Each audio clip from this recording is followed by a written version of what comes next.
Assalamualaikum warahmatullahi wabarakatuh.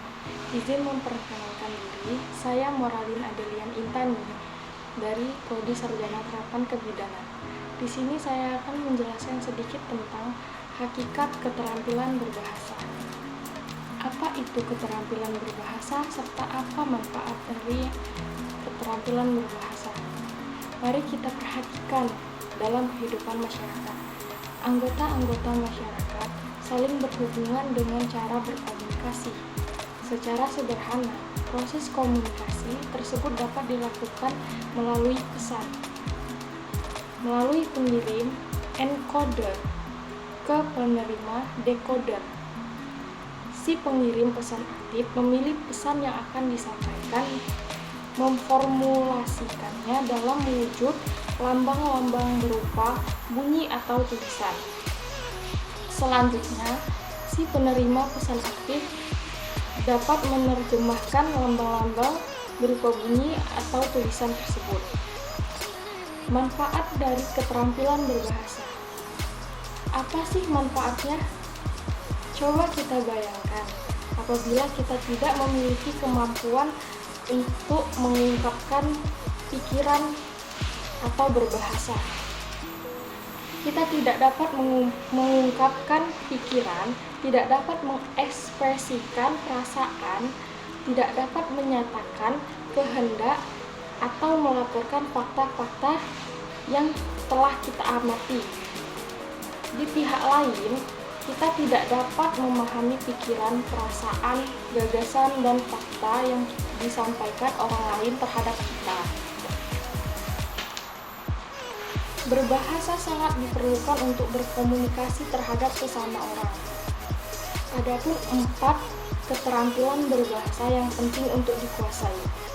4 keterampilan berbahasa ini memberi kesempatan kepada siapapun untuk dapat menciptakan suatu konteks yang tepat dalam suatu pertukaran informasi.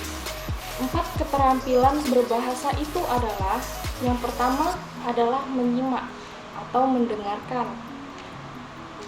Menyimak atau mendengarkan adalah keterampilan berbahasa untuk dapat memusatkan perhatian dan mencerna informasi-informasi yang ada. Yang kedua, berbicara. Berbicara yaitu alat untuk berkomunikasi. Kita dapat berkomunikasi dengan orang lain, mengekspresikan ide-ide kita, dan juga memahami ide-ide orang lain. Yang ketiga, membaca, yaitu keterampilan kita dalam memahami. Saat kita membaca, otak akan berusaha mencerna informasi-informasi dan mengimitasikannya. Lalu, informasi-informasi dapat disimpan, dapat kita gunakan untuk berbicara maupun untuk menulis. Yang keempat, yaitu menulis, adalah kegiatan untuk mendokumentasikan informasi dalam suatu sarana tulis seperti buku. Adapun hubungan dari 4 keterampilan berbahasa tersebut yaitu hubungan menyimak dan berbicara. Menyimak dan berbicara saling bergantung. Pada dasarnya, bahasa yang digunakan dalam percakapan dipelajari lewat menyimak dan menirukan pembicara. Hubungan antara menyimak dan membaca. Menyimak bersifat lisan dan membaca bersifat tertulis.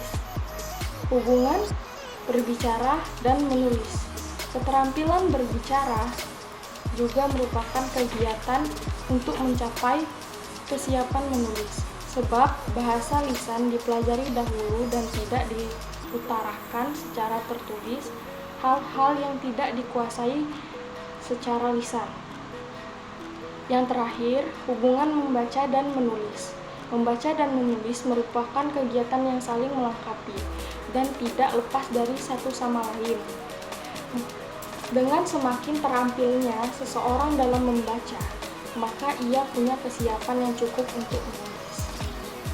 Baiklah, mungkin itu saja yang dapat saya sampaikan. Lebih dan kurang saya mohon maaf. Saya akhiri. Wassalamualaikum warahmatullahi wabarakatuh.